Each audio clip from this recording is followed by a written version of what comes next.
Hi friends, मैं जितेंद्र कुमार आप सभी बच्चों का सर्वेइंग फर्स्ट के प्रथम लेक्चर में स्वागत करते हैं। इस लेक्चर में हम सिलेबस और इंट्रोडक्शन के बारे में थोड़ा डिस्कशन करेंगे।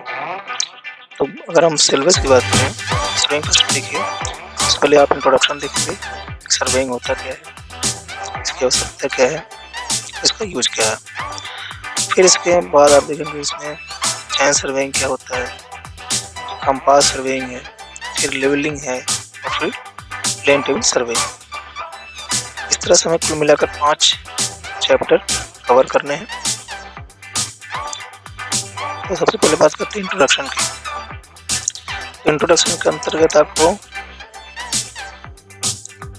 3 पार्ट पढ़ने हैं। सबसे पहला है basic principle of surveying, second है concept and purpose of surveying, measurement, linear and angular unit of measurement.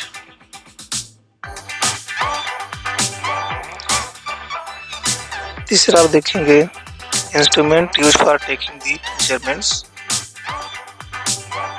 Classification based on surveying instrument.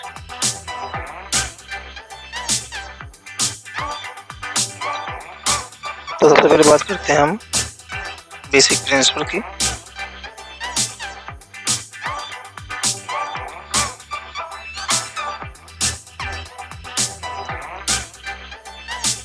तो बेसिक प्रिंसिपल ऑफ सर्वेइंग देखिए, सबसे पहले सर्वेइंग होता है, ठीक है।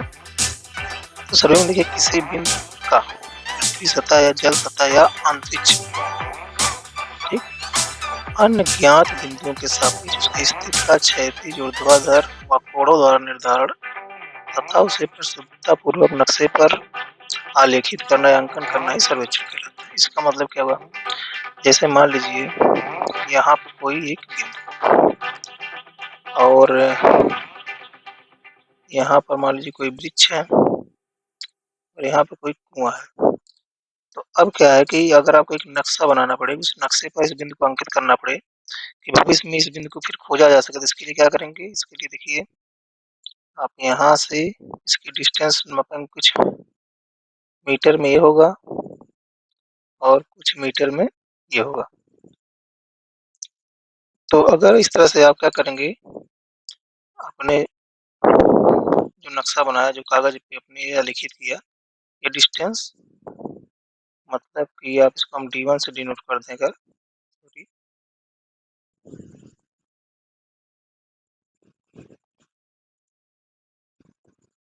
ये आपका D1 हो गया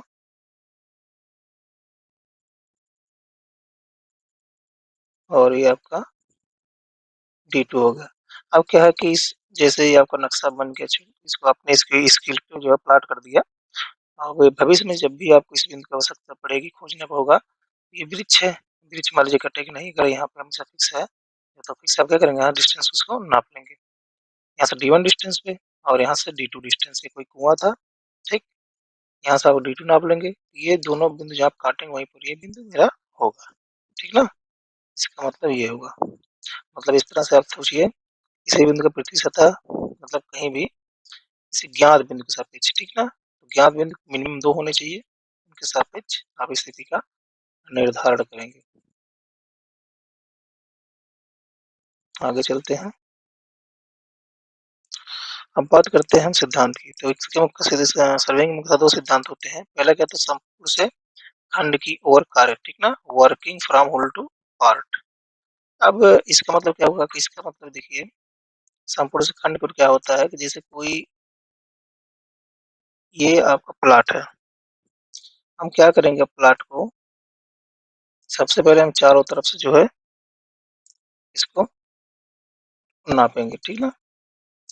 फिर धीरे धीरे अंदर की तरफ घुमाते चले जाएंगे। जैसे क्या करेंगे, अगर आप इसको जरिए सर्वेक्षण कर रहे हैं, इसको हम क्या करेंगे, कई पार्टों में बांट देते हैं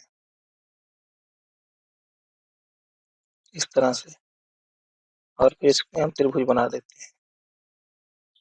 इसी तरह इस प्लॉट की बात करते हैं, तो ये इसको डिटेल में आपको बताएंगे आगे चल के। बस इतना समझिए कि संपूर्ण से खंड की ओर क्या होता है कि जो कार्य किया जाता है वो बाहर से अंदर की तरफ किया जाता है। ऐसा क्यों, अगर आप ऐसा नहीं करेंगे, तो जो एरर होगा वो लास्टली बढ़ता जाएगा, जबकि अगर हम संपूर्ण से खंड की ओर करते हैं, तो जो एरर भी होगा वो एडजस्ट होता चला जाएगा। ठीक है? दूसरा सिद्धांत देखिए, किसी एक बिंदु का निर्धारण करने के लिए, ठीक ना? किसी एक बिंदु के निर्धारण करने के लिए अन्य कम से कम 2 बिंदुओं की सापेक्ष जिनकी स्थिति ज्ञात हो, दूरी हो दूरी व कोण मापकर करना।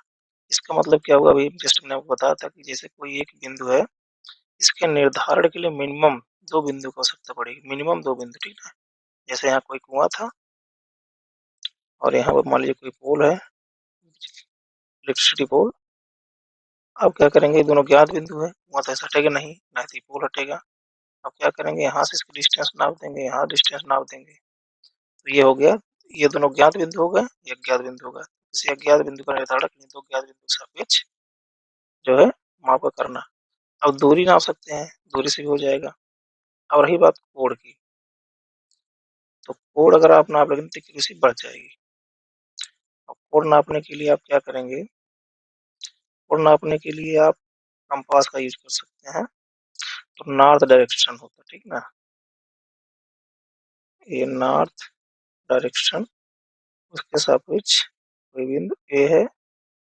अब यहाँ से आप क्या करें, कोण नाप लीजिए, या अगर नॉर्थ नहीं तो आप मान लीजिए यहाँ पे आपका जो पोल था यहाँ पे है, पोल के सापेक्ष आप कोण नाप दीजिए इस बिंदु का, ठीक है? ये थीटा होगा। तो यहाँ से आप क्या कर सकते हैं, इसको लिख सकते हैं, जिससे कि इस बिंदु को कभी भी भविष्य में खोजा जा सके।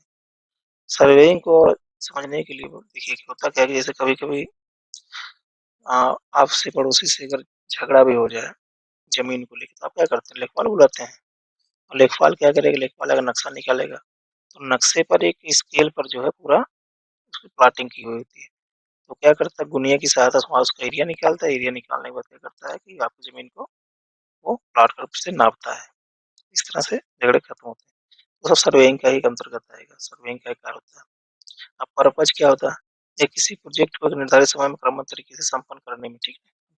जब तक आप सर्वेइंग नहीं, जैसे आपने किसी फील्ड पे प्रोजेक्ट स्टार्ट होना, सबसे पहला काम क्या होगा, सर्वेइंग। आप वहाँ जाएँगे, वहाँ देखेंगे रोड की स्थिति क्या होगी, कैसे सामान पहुँचेगा। बाकी आप पहले वहाँ क्या काम कराएँगे, कितनी मिट्टी लगेगी, कितनी मिट्टी खुदाएँगे, मतलब एक सिस्टमैटिक तरीके से जो है निर्धारित करना ही इसका सबसे बड़ा पर्पज़ होता है, उद्देश्य होता है। तथा उस क्षेत्र की टोपोग्राफिकल स्थिति के बारे में जानकारी प्राप्त करना, जैसे वहाँ का जो ज़मीन है वो ऊँची है, नीची है, कैसी है, ठीक ना? वहाँ का प्रोजेक्ट पूरा कराने में आने वाली कठिनाइयों के बारे में सचेत करना। इसके बाद आगे बात करते हैं मेज़रमेंट की। तो सर्वेइंग में जो है मेज़रमेंट जो होंगे वो 2 तरह के होंगे, एक लीनियर होगा, एक एंगुलर होगा, ठीक ना? इस देखिए ज़ाहिर-सी बात है, आप या तो इसमें दूरी नापेंगे, ठीक? हॉरिज़ॉन्टल वर्टिकल या डिस्टेंस नापेंगे, और या तो आप एंगल नापेंगे, ठीक? कोण नापेंगे। अब हम बात करते हैं लीनियर मेज़रमेंट की। इसमें देखिएगा, लीनियर मेज़रमेंट क्या होता है, जब किन्हीं 2 बिंदुओं के बीच की दूरी पृथ्वी सतह पर क्षैतिज मापी जाती है, ठीक ना? उसे रैखिक माप कहते हैं। इसके लिए निम्न विधियों का उपयोग किया जाता है। पहला क्या है, डायरेक्ट मेज़रमेंट।